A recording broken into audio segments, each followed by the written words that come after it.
So I came to the country when I was 6, 7 as a refugee after the Gulf War. Because when you're in the war, you're running away anyway. So like you're running away from shelter to shelter. So it just looked like we was running away from shelter to shelter. Us, fireworks are outside. To us, it's bombs outside. So we're running underneath beds. I know the English word, but I don't know the Arabic word. And my parents don't know the English word. So So wait, when you say homeless, I'm talking about living on the streets, homeless. as a teenager? As a 15-year-old. Yeah, 15-year-old. Oh, wow. So Oxford Street, the parks, Greenway, they were my home. So they said they got me a cup of tea, and that was the last thing. I held the cup of tea and I was gone. And how long were you in a coma for? And then when I did wake up, I don't remember anybody. My aunt, I remember seeing my dad, and then I went. And that's when they said, right, she's gone. And like, pronounce her dead. It's time to get untitled. Aren't you just fed up of living up to a title? Whether it's the one you're born into or the ones you accept along the way. The weight of a title can be heavy. You might be a mother, a father, a doctor, or a CEO. I believe your title doesn't make you who you are. The truth is, you are so much more. So come inside, strip away the titles, perceptions, and narratives so that we can create a safe space filled with enlightenment and self-discovery. But the real question is, are you ready to get untitled? Hello, guys, and welcome back to the Get Untitled podcast. I'm your host, Chloe, and today I have a very special guest with me. I have my friend, Sharooq. Remember, we don't do titles here. But Sharooq is here to share her journey, her story, and most importantly, for us to have a laugh and learn together. We're going to strip back so many different titles, but most importantly, we want to hear more about her journey here. So, Sharooq, thanks for coming, girl. Thank you for having me, as always. It's an absolute pleasure. It's been a while since we caught up. So, how are you? I'm okay. How are you? I'm good. I'm blessed. I cannot complain. Happy New Year and Merry Christmas and happy birthday and all the rest. Sis, Girl. I don't even know how long it's been. You've got to excuse the cough. Sorry, guys. That's all right. As long as the luggies just stay on that side of the room, we're good. We'll try. We'll try. But no, it's fine. I'm wishing you a full recovery. We know each other, but the audience don't know you. So do you want to share a little bit more about who you are? And we can start with your journey. I think you've got such a massive story, but let us know a little bit more about who you are and your journey here. Where do I start? Okay, so where do we start? Okay, so I'm going to start from the beginning. I'm going to cut the beginning part a bit short because I think that's a little bit more long-winded. That's for another day, another time. Okay. Yeah. So I came to the country when I was 6, 7 as a refugee after the Gulf War. Again, being a refugee is a title. So we'll talk about that and what stigma that comes with. But so I came over when I was 6, 7, and we came here after the Gulf War. Like I said, we became asylum seekers. We looked for refuge in the UK, adapting to the culture of the East meets the West and the culture difference, because Iraq is it's the complete opposite. So growing up around the behavior of the cultures, the language barriers, just learning complete new things all together, as well as adapting to a new country, a new way of living.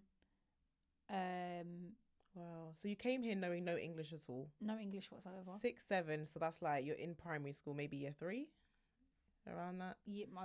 Year 2, year 3. I don't know. I don't have kids, so yeah. but we get it. You're in primary school. You don't speak a word of English. You've had to pick up your life and move to the UK. Did you understand what was happening? To some degree, yes, but to some degree, no, because it was okay. When you're in the war, you're running away anyway. So like you're running away from shelter to shelter. So it just looked like we was running away from shelter to shelter. So to me, we're still on the run. Okay. And it took a long time to realize we're not on the run anymore. Like, this is my home. This is my home, and that probably took another year or two. So now we're talking into 10 years old. Wow. And then the first year we came here just before fireworks.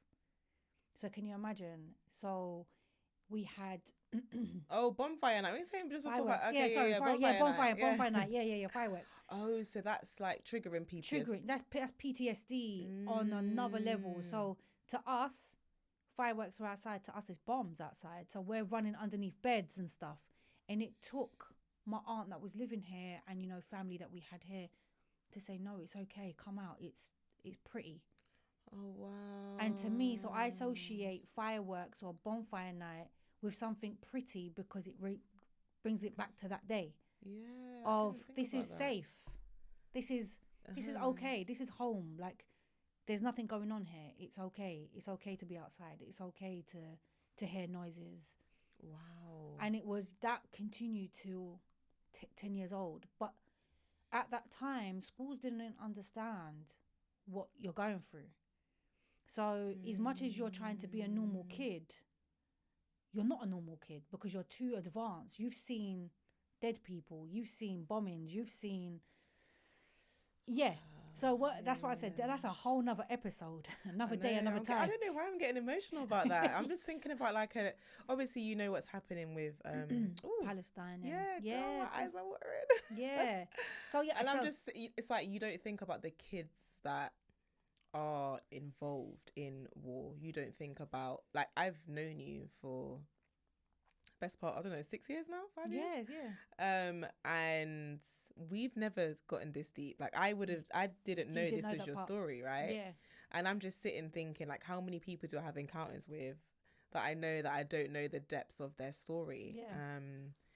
And I had a client I was speaking with. I met him at an event like a week ago, 2 weeks ago, and he was saying that he's here as a refugee, and I was helping him to like fix his CV so that he could get a job. And it's like he's like telling me like the jobs he's doing are such senior level, but he's got to come here and do like a basic admin or what he just like whatever job I can get I would do. And that's the first thought. So when you're saying this, I'm literally thinking of like younger Sharooq, like you at 7 years old. And think about like obviously my mum and dad went through a lot worse. My older brother, they were a lot older. I was a child, so to me it's playground. We're running. I know what's going on. I can see that people are dying, but it's not hitting realization as much as an 11-year-old is, or my brother was 11 at the time. Or my mum who's older, who's having to look after us, or my dad that was in the army.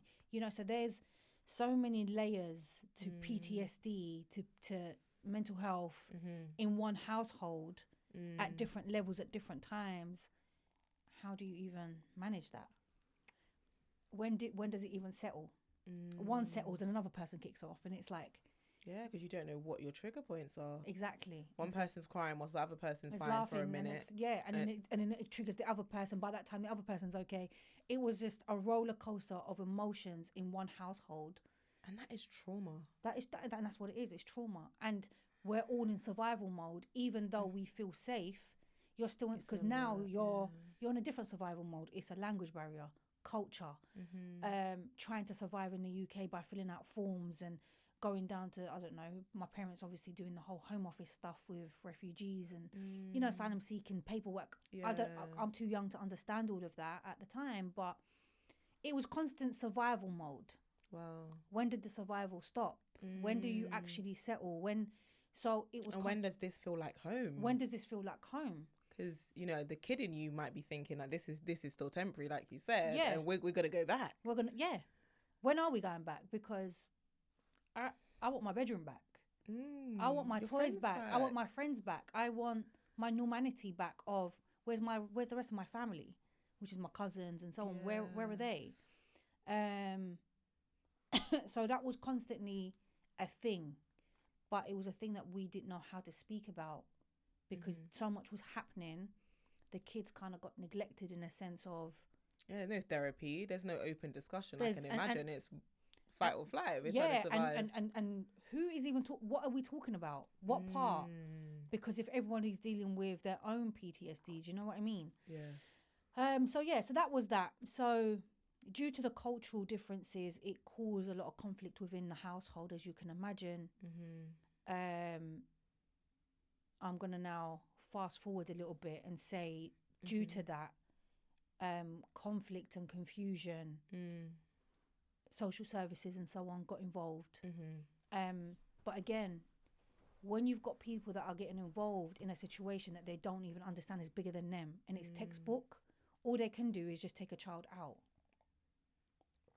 It's the easiest thing. It's the easiest thing, but you're not actually dealing with the bigger picture. The root cause of the problem and trying to support the family. Exactly. Like, social services now is not the same as social services when we were younger. Oh yeah, 100%. Like, I think it was way worse. It was 10 times worse. It was the lack of understanding on Islam, like you know, the lack of understanding of war, and remember we didn't have internet back then. So what are you researching? It's whatever you hear on the news, and let's not get into that, right? Yeah, but it's people with closed mindsets. Exactly. So then pushing away from all of that. So now the minute you feel settled, it's now, okay, now it's another survival. Because you're taken out of another part and put into another situation where you're now in another survival mode. So at what age are we talking now? So we're talking about the age of 11. So preteen. Yeah, 11, 12, it started and then it continued till... So they've taken you out of your mum's house, put you in the care system. Is this like foster parent? Yeah, it's care homes, and then you moved around, and then they try and settle you in, but then it became a thing where, okay, no, you need to go back home, but then the PTSD would kick in, and then I'm now taken out, but no one ain't dealing with the actual bigger picture. So your PTSD is causing you to like lash out? Like what did that look like? No, it wasn't just mine. It was mum, dad's, brothers. Remember, like I said, it's a household full of various different PTSD. Okay. But it's triggering at different times, at different moments. A child needs love from their family or from their mum and dad. But if they don't know, because they're dealing with their own emotion, how do they give that to them? Yeah. True, because no one's there to help mum and dad. So therefore, they're trying to build, a roof over your head. And they're trying to feed you. They're the part they're trying to do is, right, we just need to survive another day of feeding you to get to another day. And it's like, okay, let's just survive this day. We'll think about tomorrow. But then there is the emotional neglect. There is the cultural. It's like, I remember coming home from school saying, well, I got in trouble in school. We don't get in trouble in school in Iraq. There's no such thing. We don't. What do you mean? And my dad said to me, well, what did you get in trouble for? And I said, well, one of the kids said your mum. And he said, well, what about her? And I said, I don't know. Okay. Do you remember? Yeah, do you know when? Because that's your mum a diss. Yeah. Yeah, and I'm like, I don't know. I genuinely didn't know what it meant. So then even just nuances in school, you're not gonna get. I'm not gonna get. And then my dad got called into the school. What's she in trouble for? Well, and it would be a common theme, like, oh yeah, well, the kid said your mum, and my dad was like, well, what about her? And I said, I don't know. And the teacher was like so confused to why my dad doesn't understand what that means. Yeah, because they're not gonna understand it. Yeah, so everyone's just ignorant. Yes, the level of ignorance was a bliss. It was ignorant at this point. It is, yeah. And so what part are we dealing with? Okay. The best part would just to take the young person out of the home. The young person is Sharooq. So just take her out because she's been a nuisance. When it isn't, it's just lack of understanding and lack of culture. Okay, so was this all verbal, or was you like lashing out, fighting and things like that? No, at that point, no. And then it was like, okay, now it's time to learn to fight because... You're now in a different environment. Now in a different environment, it's now you're with kids that are troubled, that are violent, that are, it's... So a different type of survival mode. So now you're in survival mode 200, because now you've gone from survival 100 of the war, and then you've calmed down. Now it's survival because you had the backup of your family there. Now you're on your own in a home with various different kids. Oh my goodness. That are troubled. This in London? This is London. Wow. And you're like still preteen, or you now I'm a now teenager? 13, 14. So this is like early years of secondary school. Yeah, and what do I even know? So you were in care all that time? They didn't it wasn't just like a couple of months, 6 months? No, it was, I would get back and forth. No, I'd go back and forth, but because I'm having trouble in school, I'm also having trouble at home. It's like I'm now starting to lash out. It's because I'm now not understanding what I'm going through as a young person. As you can imagine, I'm struggling to talk Arabic because remember, I've come at a young age, but I'm also now, instead of learning to continue to talk Arabic, which is my first language, I'm now learning to speak English. Yeah. So my language is confused.com. So you're mixing both. Mixing both, and I'm trying to express emotions. How do you even do that?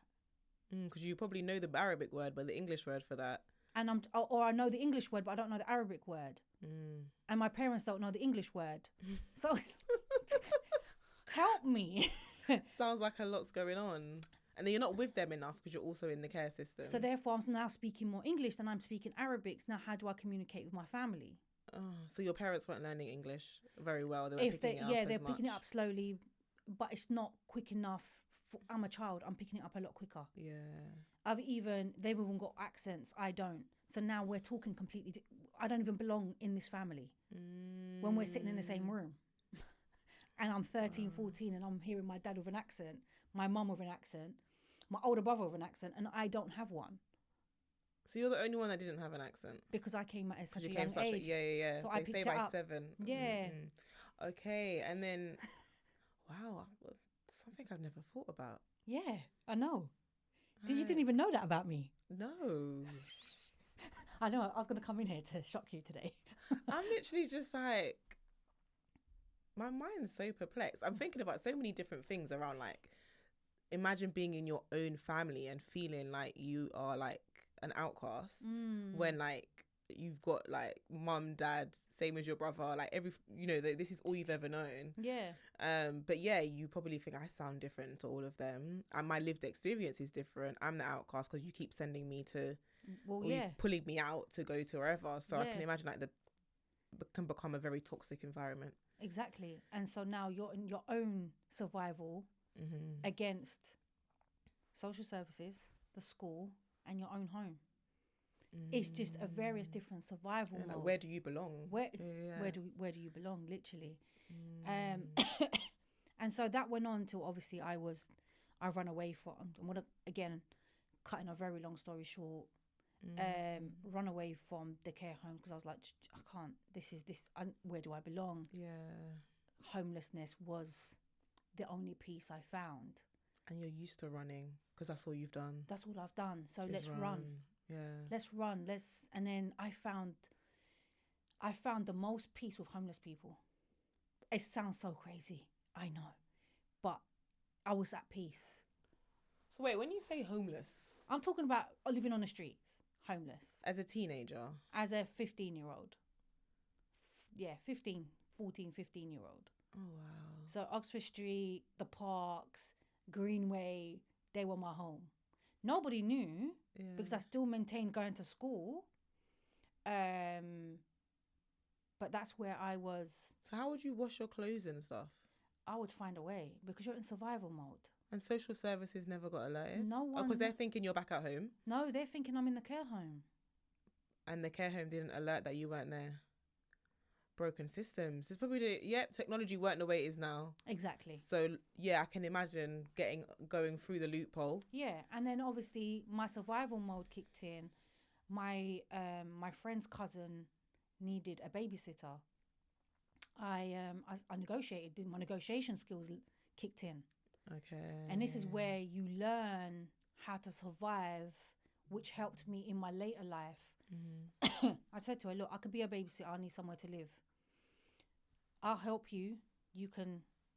I'll look after your child.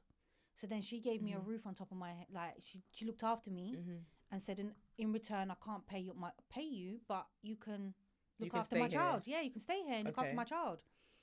And I did. And she would go out every night and so on. And then I got a little Saturday job working in a hairdresser's, sweeping floors and, making teas. And I realised the more funnier you are, the more bubbly, the more tips you get. Okay. And so now I learned that skill at the age of 15. So you're 15 years old. You've run away from home. Well, care home. The care home, right? Yeah. So you're in and out of care, back and forth from home. But at this point, you're in a care home to the point where you feel like, do you know what, I'm just done. You've then decided that, I see a need at home. In my family, should I say, a family's home, not your home, your cousin's house. And you're saying, okay, I'm going to babysit and work. Is this like a Saturday job? It was a Saturday job, yeah. You're still in school or you dropped out of school? No, by then I've been taken out of school because I can't attend school. Half of the time, due to being moved around from one care home to another, I couldn't attend school. I was so behind that I could. So my whole year 9, I was not in school. So I went back into, it's called a year 11 project. I think in halfway through year 10, I think it was. And then I would go 2 days in college, or 1 day in college, and then the other 2 days you do your maths, English, and ICT. Okay. And that was... So you're with older kids now in college? In college. So now it's a complete different survival. So if you're behind, why are they sending you to college? Because you're doing a skill. So Okay. So instead of... Because you can't... Makes sense. Like a vocational, a trade or an equivalent, like. Exactly. Okay. So because you can't manage normal stream of education, then you're going into college or like a form of it, because it's you're in your own class, so you're not in a classroom with other students. Okay. You're still in your own with other 15-year-olds learning hairdressing. For example, my one was hair and beauty. So I was in college from them, but then... I feel like I heard of these programs when I was... Yeah, 11 projects, yeah. They're called PRUs now, aren't they? There's the PRUs, and there's so many. PRU ain't that glamorized there. And now, I don't know if you can do all of those skills and trades. No. But back then, they were preparing you for the workforce because they knew that... That was where you're going. Yeah. And the only thing they had for girls at the time was hairdressing. Everything else was very boyish. Yeah, it was a trade of some sort. Construction. Okay. Plumbing, motorbikes. There was nothing for girls. It was just hairdressing. So okay. So you're now doing this course, this qualification. Are you back with your family at this point? No. I'm living at my friend's cousin's house. Okay. Yeah. So then I've turned 16. And then she took me straight down to social services. Honestly,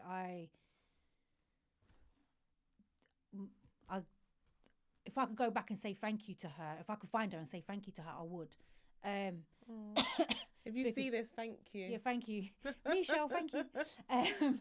She took me to social services and she fought my case and she said, listen, you need to house her. Like, she's 16 years old now. She needs an income. She literally did all my paper. I didn't know what I was doing. And then that's when they put me in a hostel. I was the youngest person to go into this hostel in Stratford, the biggest hostel in Stratford. At the time, and it was 210 people. I was the youngest. I just turned 16. What do I know about job seekers at the time of getting £78 every 2 weeks or paying bills, or I didn't know anything. I didn't even know how to even survive. So now you're surviving in your own little room. It was like probably just slightly bigger than this studio with a bed and a kitchen. But I was happy. It was because you've gone from being homeless to now having a roof over my head. And it's peaceful. That is mine. Yeah, and it's peaceful. I can turn up my music when I want. I can turn it off. I started to build myself a little bit. And then it was, all right, she even helped me get a little grant at the time so I can get myself a little TV, little things. But now you're in a complete different environment with 210 people of... 210 people in a hostel. Wow. Yeah. I didn't even know they'd make them that big. It still exists. Yeah. Okay, so this is like university halls on Yeah. steroids. Literally. So these are people that they could have come out of jail. Mm-hmm. They're in that hostel. I'm going to say this, different walks of life. They're in this hostel. Let's just put it that way.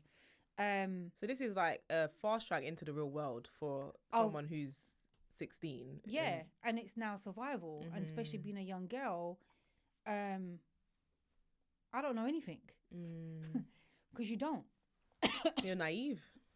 Literally naive. Yeah. I can't get a job because I'm 16, as in I can't get a proper job. I'm 16, but at the same time, you can't go to college. Can't you get a job at 16? No. What? Did you get your NI number at 16? Or back then you didn't? I don't know. I don't know. I can't remember. Okay. But anyway, the rent was £325 a week. Who's paying that? Yeah. Either way, even if you worked, you wouldn't. Yeah. I know. Yeah. I have a family member going through the same thing. I know. They set it up for you to be not in the system. To literally. So I was there for about 3 years, and it was probably the time where I learned the most survival. It was a survival of the fittest, the survival of the most savage, the survival of who can get a deal quicker. Nobody was your friend. You learn quickly that everybody's a snake. That if you're saying hello to me, you want something. You learn quickly that you can't put your stuff in the washing machine. It's about to go, because the washing machines, you have to share them. It will go down in the washing machine in the laundrette part downstairs. You learn all these things, so you start learning how to fight at a very, very early on. I mean, don't get me wrong, I was doing that from school anyway, but now you're fighting bigger kids or adults. Yeah, because you're the baby. I'm the baby, and I probably didn't have enough safeguarding or people around to support. No, I mean, don't get like the advisors that were there. One of them is actually quite famous now, but she was amazing. There was a few people that was there that were good, but again, their hands are tied. It's what everyone's doing their best. There's no security. Exactly. No one's trying to jump in the middle of a fight and get hit. So now you're in survival, but now the survival is you have to get out of this place because it was basically a dead end. You couldn't get out. Nobody could get out because you're either falling into rent arrears because you can't work. You try and go and work to try and gain some form of normality. You're going to the rent arrears, or you go to jail because you're now around a lot of criminals. So that's you're the only trying to way make money off the system. Off the system. So then you fall into the trap of you're either on road or you're in the system of you're in rent arrears. What do you choose? Even if you try and do 50-50, you're in a losing battle. So those that were smart that got out, and those that knew people was able to get out. It was literally, it's who you knew. So how did you get out of that?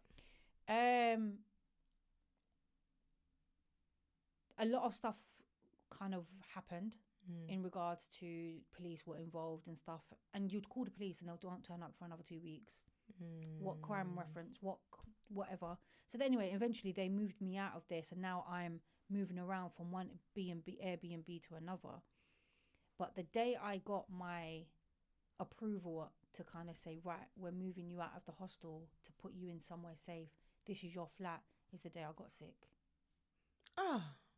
So do you understand? It's been one survival. You end one survival, you go into another. Wait, so you found you a place. I was in the homeless person's unit. Yeah, congratulations, your keys. Well done. And then what happened? And then I went into hospital, and then I was in a coma. That was it. We're not skating past that. Sure. We need to So you felt ill. You said, "Let me go to A&E." So basically, I can't believe that. Sorry, you just can't get a break. Yeah, please cut me some slack here. Man upstairs, what's going on? Anyway, and how old were you? Sorry, at this stage? I've just turned 20. Okay, so we're 20, going through the housing system, got to a point now where we're here, about to hand you your keys. They handed me over my keys. Go and look at the flat. I'm over the moon. And then you're ill. And then I'm feeling like my body is shutting down, but I'm ignoring the signs because I've never been ill. Like I said, it was a survival of the fittest. You can't afford to be ill, so you're doing whatever it takes not to get ill before that. Do you know what I mean? Okay, so you're ignoring the symptoms, ignoring all the symptoms. telltale To me, signs that to me, unwell. it's just a little pain in my arm. I've probably been carrying these bags on my back for too long because that's what I was doing. I was moving around from one hostel to another at that time. So I just took it as I've pulled a muscle or something. Yeah. But I'm not feeling this arm. So from here to there, I'm not feeling. So let's just say from 8 o'clock till about 11 o'clock, I'm not feeling this whole arm. Then it went up. I'm not feeling the whole arm. Okay, so now you're like, something ain't right here. I'm still ignoring it. I'm happy because I've got my keys. Okay. I'm just over the moon that I've got. I'm now going to be at peace. That's what I'm looking for. I'm running away to get peace. I'm running away to get some form of, this is where I belong. And so it travels down to my leg. And I remember leaving the homeless persons unit after collecting the keys. Bearing in mind, I haven't seen my family in a long time. I've just knocked on my family door. And I've gone into my old room. My mum was away and my dad didn't know what to do. So he's called my aunt saying, I think she's got girl problems. Come and see her.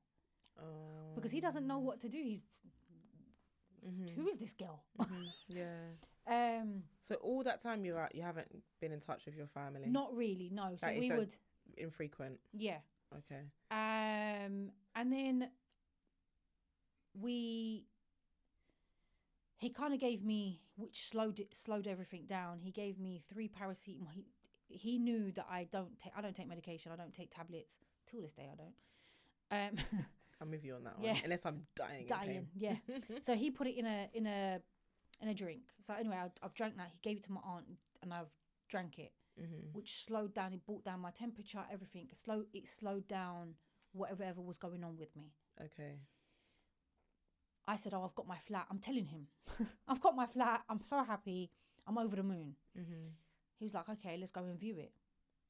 I haven't spoken to my dad in how many years, but we're now going to view my flat, which was basically around the corner from them anyway. The irony. So we've gone to view it, and then he's saying to me, all right, you got to sort out your British gas, you got to do this. And I'm like, what is all of that? So we've gone back to his house, their house, and I'm sitting there, and my friends come to meet me, and she's like, your lips are looking blue. Oh, wow. And I'm like, oh, no, don't worry. We're going bowling. We're going to celebrate. We're going bowling. And she's like, I don't think we can because you're looking blue. You're looking very pale and blue. She gets a call from her mum saying her younger sister's gone into hospital and she's suspected with meningitis. So she said, what are the symptoms? She's told her, and she's like, Sharooq, we need to get you down to the hospital now. Wow. I think you've got the same symptoms. Was you around each other? We'd, a week before, because I used to stay at their house quite a lot, I think me and her shared the same bed. Me and the younger sister, and so my dad said, right, I'll drop you to the hospital. She's got nothing but a flu. It's nothing. That's what we're putting it down to. And then he said he's going to pick up my brother who is doing a play. Call me if anything. That was the last time I saw my dad at that time. That was it. He dropped me. Didn't know that I was going to go into a coma after that. Wow. Yeah. So just like that, same day, gone into the hospital, straight into a coma. Yeah. Literally. So by the time I got to the hospital, I couldn't move both legs. I couldn't move my arm, both legs. My friend running, got a wheelchair, came back out and pushed me in. Okay. And as they're signing me in, I'm spinning. The whole room is spinning, but I'm saying I can't breathe. I can't breathe. My friend's mum came out and said, get her in here now. Got me in. And I just remember fighting off all these nurses because I'm now trying to fight for air. I had my friend's mum and aunt. Her aunt is probably, no disrespect to anybody, but she is a big woman. She was on top of me trying to hold me down, and nothing was holding me down because I was literally trying to, I got the strength from somewhere because I need air. My lungs, everything was shutting down. And they injected me, I think, in my neck. I can't really remember. Yeah, it's all vague. They're giving you a sedative to kind of calm you down. Calm me down, and then I heard them say meningitis. She's got it. And then I was screaming out, I want a cup of tea. I need a cup of tea. And then the doctor said, why do you want a cup of tea? My mum gives me a cup of tea when I'm not well. So I need a cup of tea. So they said they got me a cup of tea, and that was the last thing. I held the cup of tea and I was gone. And how long were you in a coma for? They say roughly, give or take, 6 to 7 weeks. So that's like almost 2 months. Wow. Yeah, 2 months. And they wanted to pull the wire, I think in week 3 or week 4. Because it's costly to have the life machines on. Like, I worked in A&E for years. Was in that hospital space, and I know that 6 to 7 weeks is long. And that's because my parents were fighting, saying, no way, you're not pulling the wire. Wow. If my parents didn't put that fight in, I wouldn't be here today. That just sounds so crazy. I got a million questions around the coma stuff. Yeah. Just because I feel like the movies show you like such a limited perception on it, but to do 6 to 7 weeks in a coma in itself, it's like you are a living testimony. Like, the fact you're here is definitely not by chance. No. So you've done 6 to 7 weeks in the coma. How was waking up? Like, was it just like, I was asleep? Like, so I woke up twice. So I woke up, and I think to me it's all blurred. I couldn't tell you if it's week 1, week 2, but I'm going by the stories that my mum has said. Okay. I think week 2 or week 3, I woke up for a quick glimpse. I opened my eyes, and I saw my mum, me and my mum connected. And I remember seeing my aunt, I remember seeing my dad, and then I went, and that's when they said, right, she's gone. And like, pronounce her dead. She's gone. How scary for your family. And that's, a lot of people talk about, I've heard seen in documentaries, because I've tried to understand it myself, and where they've said when you're in a coma, it's peaceful, it's you see rainbows, or you see bright lights, or I saw heaven's doors. That wasn't your experience? That's not my experience. It was just darkness. You're asleep. It's just, think of it of a long sleep of, you don't know when you're waking up, but you're just asleep. Deep sleep. A long deep sleep. But then when I did wake up, I don't remember anybody. So all your family are here. They're like, oh my gosh, and you can't remember your mum, your dad. I woke up to the doctors. Oh, as you see in the films, they open your eyes. Do you know what day it is? Do you know whatever? And I can't talk. So they was like, okay, she's brain damaged. There's no hope. This is what you've asked for, kind of thing. But I can't remember anything. But nobody knows that I don't know them, because I can't talk. So that went on for another couple of months. So you couldn't speak at all? I couldn't speak at all. I could speak and say one word, maybe 2 words, but it would be yeah. It wasn't. Imagine a child trying to talk. Yeah. So you got no memory of words, no language, no nothing.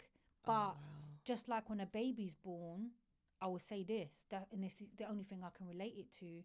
A baby will know whose mum is. So it was because I felt energy. So I was going on the back of energy, but there was a lot of people that came to my bed and I rejected them. I don't know who they are, and I still don't know who they are. But there was a lot of people that came to my bed that I couldn't remember. and I would just I would just literally, like, you would see me trying to fight in the bed, because I'm going on energy. Wow. I don't know who you are, but it's the energy that's in this room right now. As you've entered, I'm not feeling it, and so I'm rejecting it. Okay. But I can't tell you that I'm rejecting it. I don't 'Cause understand. You can't talk. I can't talk. But then I would wake up. 1 minute, like I would wake up today, and then I'd probably won't wake up for another 3 days. So to me, you're sitting here in, you know, your bright shirt. Then you probably come back to the hospital 3 days later in a whole tracksuit, and I'm like, why did you change? In my head, you look different. I've only been asleep 5 minutes, but I haven't. I've been asleep 3 days. This is after the coma. But you're still sleeping. I'm still sleeping, but not waking up. So I'm in and out. So even though the coma itself, I was in it for 6 to 7 weeks, I was actually asleep for a good part of maybe 6 months.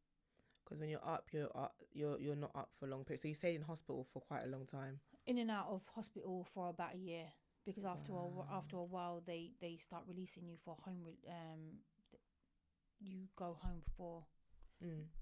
home once every weekend, basically. Okay. So first it was a day, then you start building the momentum to get outside.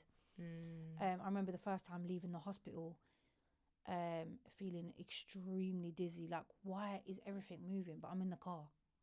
Obviously everything's moving. But I'm not used to that feeling, so I'm screaming, get me back. I need you to just stop the car. Like, I need it to be still. Wow. So you're having to learn everything all over again. So, and it took them maybe about a year and a half to realize that I can't even read or write. So how did you learn to talk? You pick it up again, just like a child, you pick it up because there's people talking in front of you. Okay. But again, what am I learning to talk? Arabic, because my mum and dad are talking to me. Where's my English? So then you're back to that being your mother tongue. Exactly. So now, so they didn't give you no speech and language therapy? Nothing. I got zero support. Why? Is it because they thought you were fine? No, because I don't think my parents knew how to look for support. Remember, how old were you? Sorry. I was 20 years old. Still 20? Yeah. So 2021. 2021, at that point when you're out. And then what are they asking for? Because physio, there's physio. Physio said she's never going to walk again. So we're not going to give her physio. She's brain damaged. There's no point. She can't remember anything. Have you seen the film 50 First Dates? 50 First Dates? Yeah. No, I don't think I have. So she wakes up every day and she has to start her life all over again. It has the same thing happening. Yeah. And they have to show her a video. This is your whole life up to today, and they have to record. Yes. Well, that was me. Think of that. So what are you supporting? So so they're thinking you're never gonna walk again. I'm not gonna survive. I'm gonna be dependent. They're gonna have to look after you. Not even that. I'm gonna die in the next year or two because I've got no immune system. So really, what support are you giving me? Why are they? What? So wait, stick a pin in that. The younger sister, who also had meningitis, did she survive? She survived, but she had a different type of meningitis. I had meningitis septicemia, so blood poisoning. She just had normal meningitis. She was out within 2 weeks of hospital. She was in a coma. She was in a coma, I think, for a couple of days or something. But the infection had got to the point where your blood was now affected. It's gone all around your body, potentially because you left it so long. You never know what the... We don't know what. That's we given don't know, here nor there. And they've said, despite you going through the coma and going through all of this, she still doesn't have long left. Yeah, basically. So just manage her care. Manage. So when did your family start to realise that, hey, like, she's still living and... like... So I was on so much medication a day, and what made me walk is my mum was late on giving me my medication, and I would be sleeping in her front room. And I could see it at the corner of my eye. And I now can start... because what the medication was doing was numbing every pain, every movement, everything in my body. Okay, so you So- didn't feel anything. So all I was doing, taking the medication, waking up, having a spoonful of, because that's all it was, my stomach could take, was a spoonful of food, and then going back to sleep. And so what happened was I would then wake up just before I'm feeling all this pain, because that's what wake me up. So but the medication will kick in, but my mum not forgot, but she was just delayed. And I could see it. And so You've gone to try and reach it. I'd gone to try and reach it by moving my body. So hold on a minute. How did you move your body? You're paralyzed from neck down. So my mum said, go and get it. Go and get it.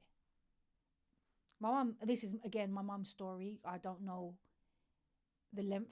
I don't know how much has been exaggerated, but she then said it took almost an hour for me to go to the other side of the room. It's not a hall, nor is it a football pitch. It's just a normal front room, normal size front room. And but I was on the floor trying to get to the medication because I don't want this feeling. This is an unknown feeling that I'm feeling in my legs and in my arms. My pain, the pain is, what is this? Wow.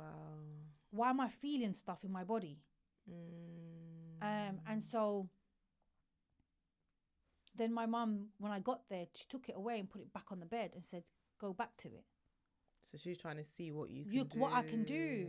So imagine that's like 2 hours of me going back and forth screaming. I went cold turkey. My mum took it away and made me go cold turkey. And within a couple of days, I could stand up and sit up. I could start talking properly. I was awake more. And so we stopped all medication. And as soon as we did that, they stopped giving us any support. Because they were just thinking, you lot are rejecting the system. Exactly. You're not following the protocol. Yeah. What? So yeah, and now it's another different type of survival mode. Now it's learning everything all over again. Learning to talk. Talk, read, write, relationships, skills, every skill that you can think of. Riding the bike, like things that tying your shoelace, doing your hair. Who's teaching you this though? You're just observing.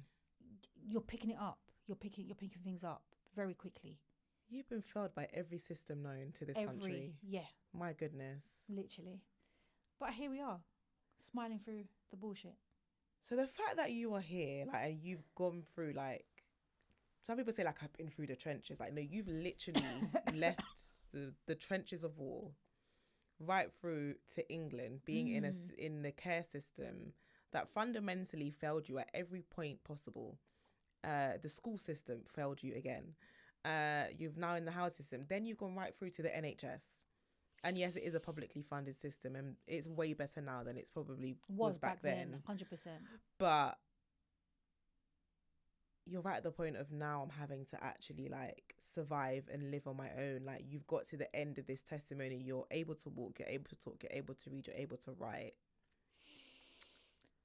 What does life look like? What do you want to do with yourself? Do you see? Yeah, I believe that I've got a purpose. I believe that things don't happen to you. Things happen to you for a reason, and there's always a blessing behind it. Because if not, I should have been in a mental home by now. Definitely, this is nothing short of a miracle and God's grace. This literally, and that is the honest literally truth. That is literally it. So I just think, if your computer breaks down, what do? You just, or your phone gets stuck. What do? You just press the reset button, reboot. And I think God just said, you know what? I'm gonna reboot. I'm gonna wipe everything out and reboot everything. And that's what it did. And that's exactly what he did. And I've been rebooted to start again. But then now what is my mission? Yeah, because it's you're not here by accident. It's not by chance. It's not. I don't believe it's by chance. I don't believe it's by accident.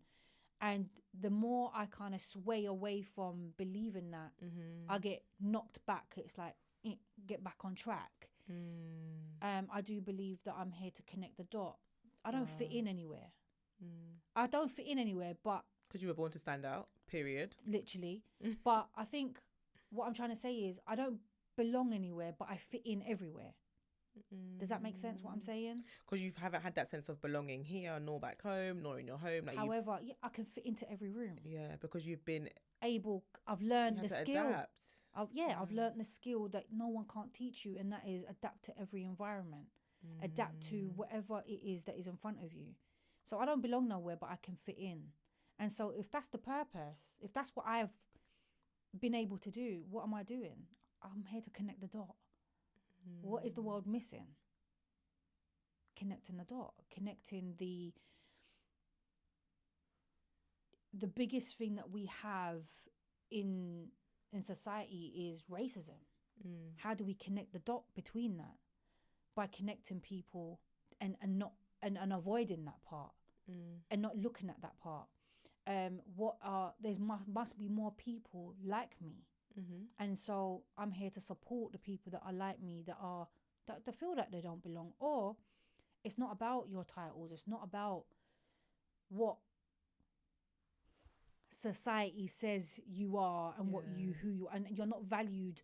You're valued by your title, or automatically you're judged by what you do. It's how can we get you to where you need to be? And so I always had visions. What got me through everything is got me walking is because I saw visions of the old Sharooq. Okay, so visions, like whilst you're awake, you're seeing glimpses mentally. Yeah, so when I was learning how to walk and stuff, it was, and my parents would say, get used to your wheelchair now. And I would say, well, no, because I've got a vision of Sharooq walking. Sharooq used to walk, and it'll be like, Sharooq can't walk Baby anymore. steps, Sharooq can't walk anymore. You need to get used to your wheelchair. And I'm like, no. And it was my vision that pushed me.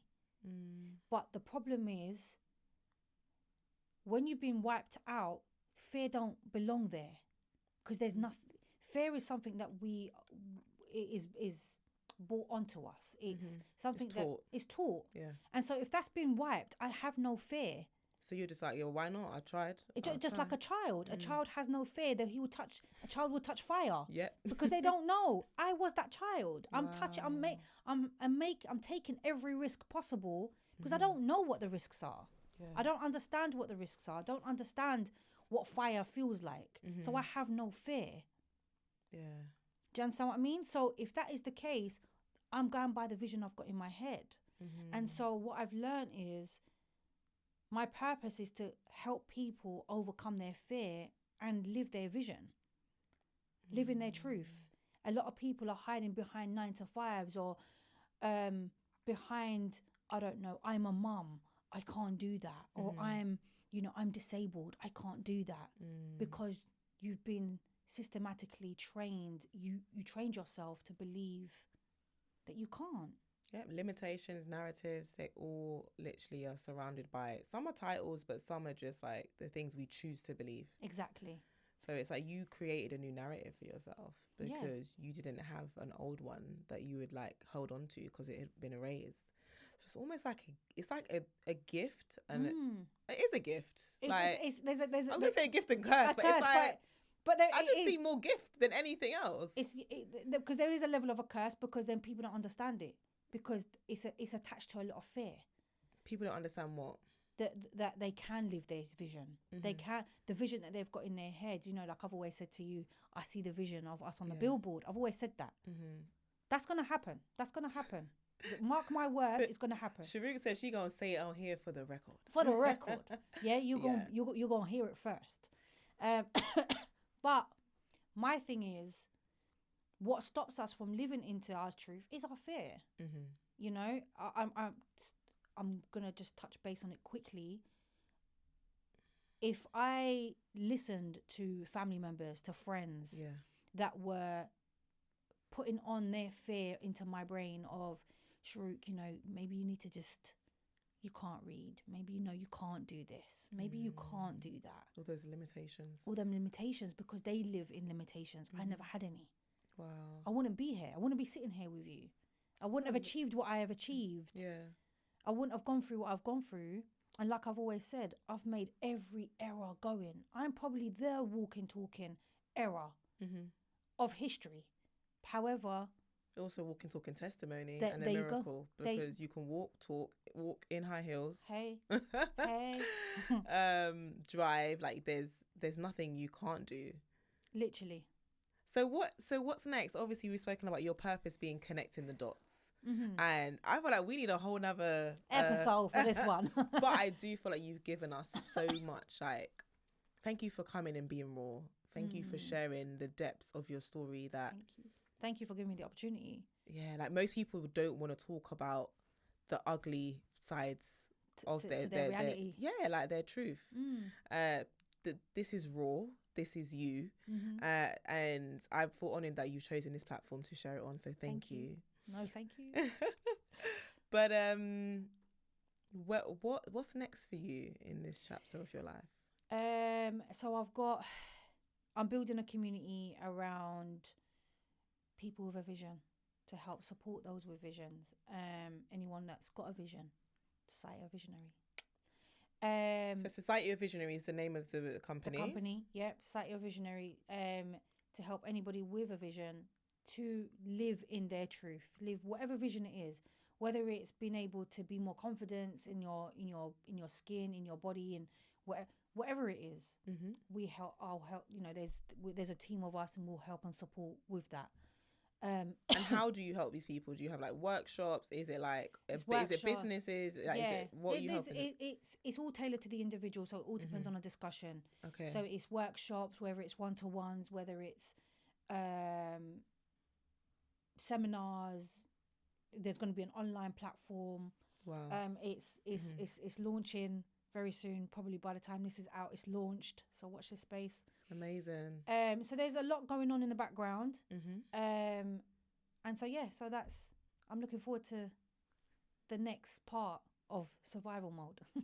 And you got your podcast. Yes, and the podcast, The Ugly Truth. We can't miss that. Yeah. That Chloe will be joining. She just doesn't know it yet.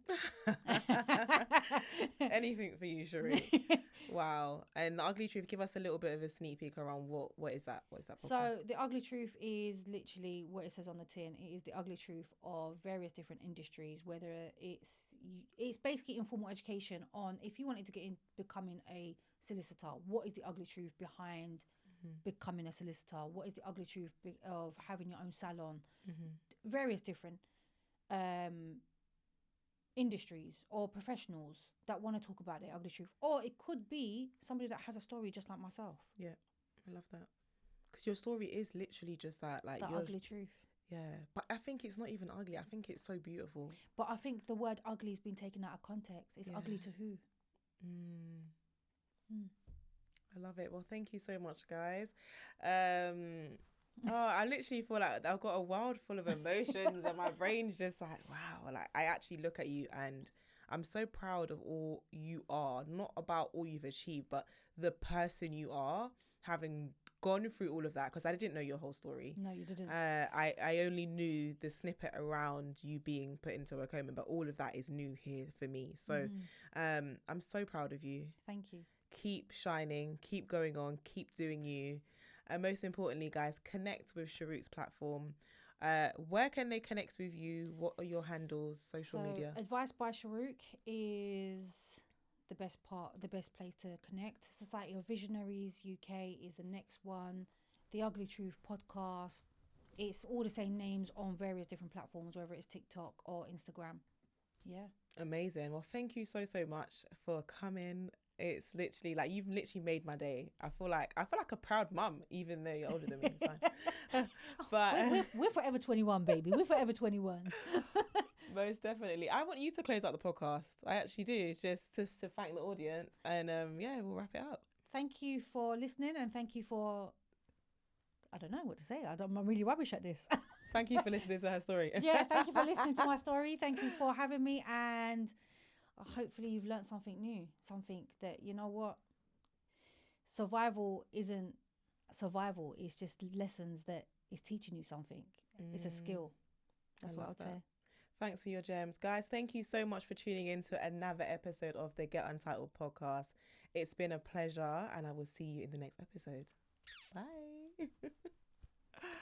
Oh, girl, thank you so much. Thanks. That was so raw, so candid, just so you. Yeah. And thank you for sharing. Like, I'm honestly That's the first feel time I've ever like- shared that. Yeah, like, I don't think I've heard. Not even in conversation Yeah. have you said Because to me like, where do you say where do you start? yeah, like you don't just drop that over dinner. Like, yeah, but by the way, Do you know that I was in the Gulf War and I mean I could have said a lot more. keep that between us. Was the best podcast. Ladies, you guys did amazing. That the whole energy in the room. Oh my days! I think we need to edit this. We need to put this out. This was absolutely amazing, Chloe. Sharooq. Sharooq, your story's amazing. I absolutely loved it. Like, I was literally just sitting here the whole time. I didn't even got my phone. My phone was on the charger. Like, it was absolutely amazing. Like, this was the best episode I've Today. seen. Hey. But the real question is, are you ready to get untitled?